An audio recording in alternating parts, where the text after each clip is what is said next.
Yeah, I'm sorry I missed the last time. Been making my way around. So I'm glad, I didn't know that Todd had come. I'm glad. Adrian Spears is the other Republican running. So one, I want to introduce myself. I know y'all know about the Fourth Court of Appeals. Everybody knows about the jurisdiction of the Court of Appeals, right? Assume we don't. Okay. So the Court of Appeals basically has 32 counties in Texas. It's had the civil, criminal, and family law jurisdiction. So really, any case in 32 counties will make its way up to the Fourth Court of Appeals. And that for 95% of the cases that go to the Fourth Court of Appeals, it is the court of last resort. Because the Supreme Court and the Court of Criminal Appeals, the two high courts we have here in Texas, only see 5% of the cases. So you think about that as a critical court in Texas. We have 14 Court of Appeals in Texas. Right now, the Fourth Court of Appeals in San Antonio is dead last among all courts in Texas in terms of productivity and backlog. So let me tell you a little bit about myself. Actually, what I think is important to reiterate something that Patrick said. The Court of Appeals has 6 Democrats, 1 Republican. But the bigger picture in San Antonio is that in San Antonio and Bexar County, we have 49 judges that are Democrats and 1 judge that's a Republican. So it's absolutely time to take back the courthouse. I absolutely believe that we have a need to right-size the conservative voice at the court. You think about things happening in this world. We have the border crisis. The jurisdiction of this court runs along about 80% of the Texas-Mexico border. So most of the Operation Lone Star cases, most of the criminal cases coming out of the border crisis are making its way to the Fourth Court. This court last year issued an opinion called Aparicio, which basically allowed, the court stretched the law and made new law, created a new pretrial writ to allow illegal immigrants to challenge and arrest pre-trial based upon selective prosecution grounds, a pretrial writ procedure that had never been offered to defendants before. And they did that because they personally did not like what was happening at the border. And I bring that up because I think one of the things I'm really campaigning on is the fact that we cannot afford to break down the walls of the judiciary, the institution of the judiciary, and allow judges to use the bench to advance their own personal ideology. When we take the court, we take an oath that we will create decisions rooted firmly in the law, that we will follow the law as written by the legislature, our elected representatives, under the guise of the constitutions of the United States and Texas, and the precedent is established by the higher court. We need to make sure that judges are following that oath and really using the bench appropriately. Right now we have 49 Democrat judges, and many of them are not. They are legislating from the bench. And you think about the power a judge has. A judge already has a lot of power and very little supervision. And right now, to allow a judge to do what they personally want to do gives them more power than any single legislator in the state has. And that's a very dangerous thing. And you think about the judiciary is the independent arm of the government. It is the one check on a legislative and executive branch that sometimes likes to exceed its powers. And the judiciary is our watchdog for the government. And the only thing giving the judiciary its power is the public confidence in the fairness of its rulings. So think about this. In 2021, Gallup poll said that only 25% of Americans had confidence in the judiciary. Do you think it's better now or worse? Worse. Right? So we've got to make sure that we start taking action to really build confidence in our judiciary again. And it's going to take judges who work hard every day to earn the respect afforded the bench. And so I make a few promises when I'm out on the campaign trail, and they're going to sound ridiculous, but they're very relevant to where we are today in the judiciary, especially in Bexar County.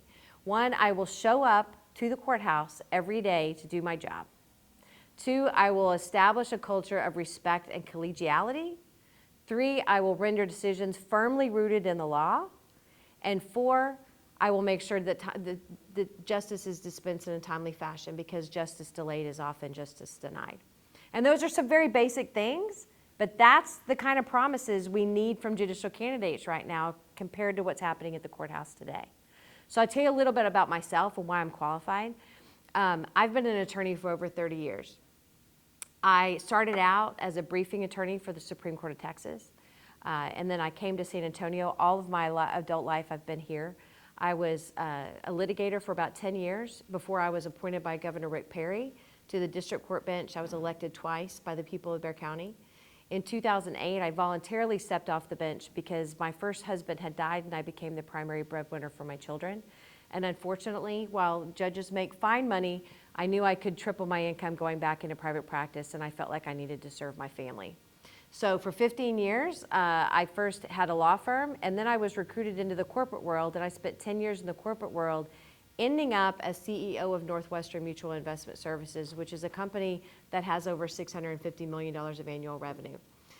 When I was 55, I decided to retire and come back to Texas. I had spent 5 very cold winters in Milwaukee, and my 4 adult children had moved back to Texas, and I wanted to get back here. And so I took a little bit of time off, but I realized at 55 I was way too young to really stop. I had a lot of runway. And so I started doing mediations and arbitrations and private judging. And what I saw when I started getting back into the private, the legal world again, you think about if you had frozen yourself 10 years ago and woke up today, wouldn't you think the world had just gone crazy?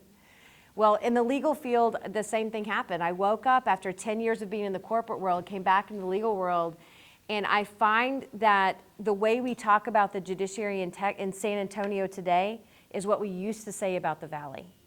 And so it's really important to me personally that I come out of retirement and I give the next 6 years of my life to this. For me, it's very much public service versus a job. In fact, I was called about whether I would like to be considered for the new 15th Court of Appeals, which is going to be for complex business litigation, which is a lot of what I did as an attorney. And I said no, I didn't want to be considered, even though that would allow me to be appointed and not elected and not have to campaign, because I'm not really doing this to get a black robe again. I'm doing this to make a difference at the Bexar County Courthouse. And I feel like the decisions being made in civil, criminal, and family law jurisdiction in those cases are so much more important to our community than the complex business litigation. So that's where I choose to spend my time, even though it's going to require me to travel all over 32 counties for about 6 months. It's definitely worth my time, and it's definitely worth 6 years of my life going forward. So I will stop there. I want to answer questions that you guys have because I know you probably have some. Yes. Several questions. Your name was in the primary earlier this month. Yes.